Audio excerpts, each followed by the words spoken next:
Good morning, everybody. I wanted to share what I have been working on related to abbreviations and projects.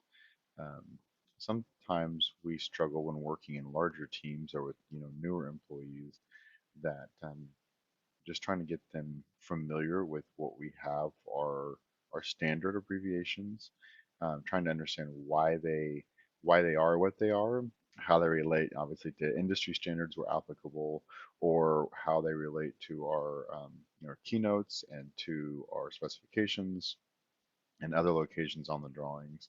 And one place it becomes fairly evident if we have a lot of people working on a team is for materials. And so what we do and what we use is a standard abbreviations list that we have in our projects. So they're here. They're easy for people to go and look and find. I think the problem is when people are working on, let's say, a key schedule for a bunch of rooms, you don't want to maybe be swapping back and forth and trying to hunt and scroll and find what you're looking for.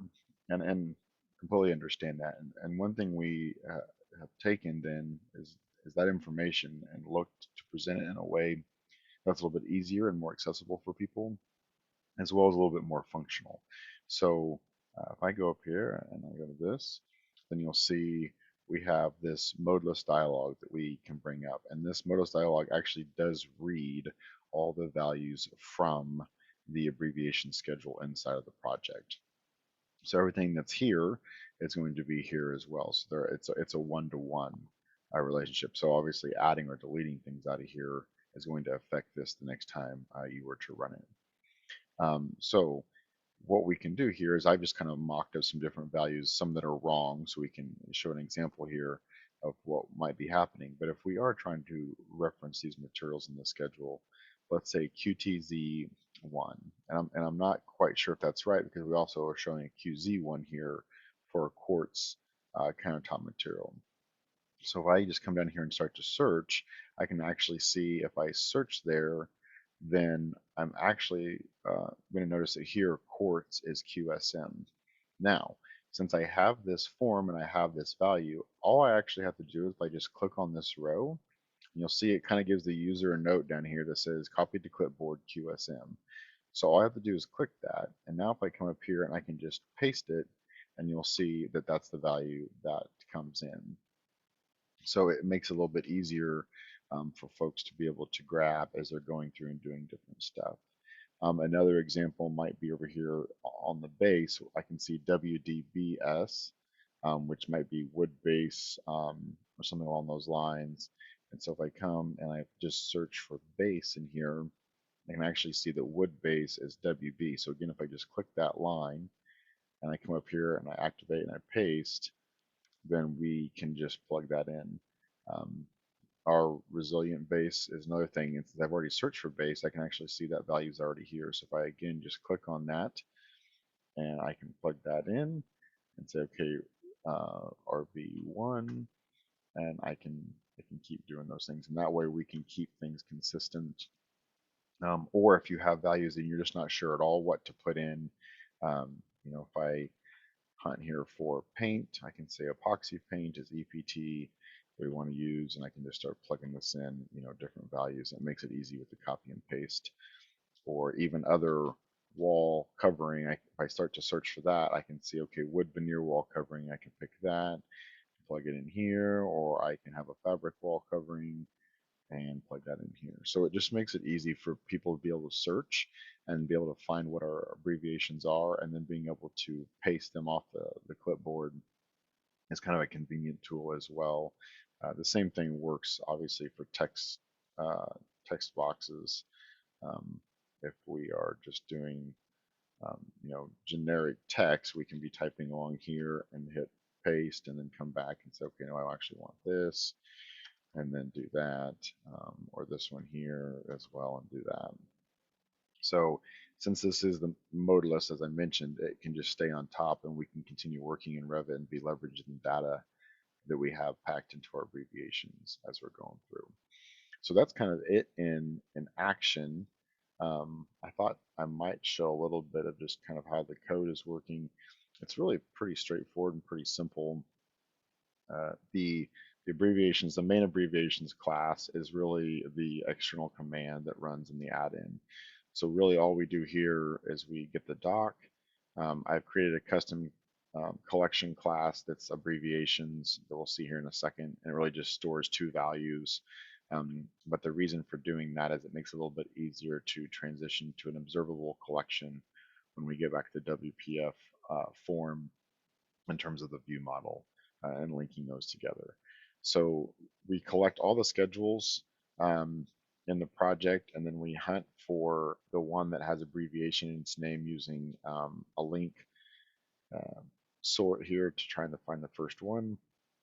From there, we just collect all the elements that are actually inside of that schedule. So this is how you can actually get things out of key schedules, is if you just do another filtered element collector on just that schedule, then it actually can give you a list of elements. And each one of those elements actually then can be, now the parameter values within that schedule can be applied to those.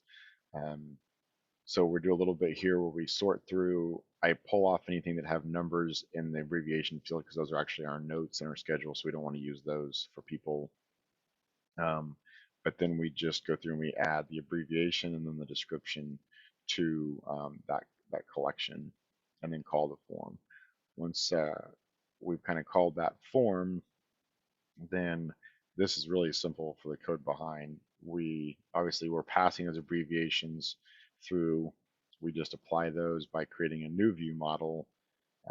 And then the only other really code behind stuff that we have is just the code that actually sets um, what the is going to the clipboard. So that's really, these two things are the only part really that's code behind outside of the view model. And then we just close the form obviously when we hit that. The view model is pretty straightforward as well. Again, here's that abbreviations class. Since it is just two values, you could have used a dictionary, you could have used a sorted list. There's a variety, even a tuple possibly. But to me, it's just I like to do this because I will probably end up reusing this somewhere. And so it's easier for me to kind of remember what those are and apply them other places.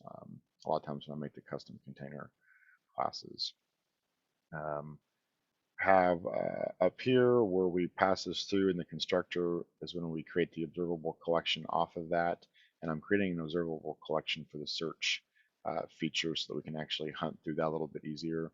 Again, I could have used like a data table or some other structure that already has some of those features in it, but then we're just converting and converting and converting. But this makes it a little bit easier and it's a little more friendly, I think, on the WPF side.